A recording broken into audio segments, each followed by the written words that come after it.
2014 সালে বর্ধমান পূর্বের লোকসভা কেন্দ্রের বিজেপি প্রার্থী ছিলেন সন্তোষ রায়। তিনি এবার নেতৃত্বের বিরুদ্ধে ক্ষোভ প্রকাশ করে বিজেপি ছেড়ে যোগ দিলেন তৃণমূলে। দল বদলের আগে থেকেই তিনি সামাজিক মাধ্যমে সোচ্চার ছিলেন দলের নীতি ও নৈতিকতা নিয়ে। শনিবার পূর্ব বর্ধমান জেলা তৃণমূল কার্যালয়ে তৃণমূল কংগ্রেসের দলীয় পতাকা নিজের হাতে তুলে নেন 2014 সালে লোকসভায় বর্ধমান পূর্বের বিজেপি প্রার্থী সন্তোষ রায়। বিজেপির সন্তোষ রায়ের হাতে তৃণমূল কংগ্রেসের দলীয় পতাকা তুলে দেন জেলা তৃণমূল কংগ্রেসের সভাপতি রবীন্দ্রনাথ চট্টোপাধ্যায়।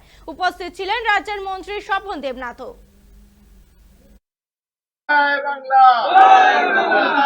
যিনি বর্ধমান পূর্ব কেন্দ্র থেকে ভারতীয় জনতা পার্টির হয়ে প্রতিদ্বন্দ্বিতা করেছিলেন মাননীয় সন্তোষ রায়, তিনি ভারতীয় জনতা পার্টির প্রতি বীতশ্রদ্ধ হয়ে মাননীয় মুখ্যমন্ত্রী যে কর্মদক্ষতা, সেই দক্ষতা দেখার পর তিনি আজকে তৃণমূল কংগ্রেসে যোগদান করছেন। তিনি আমাদের সঙ্গে এসেছেন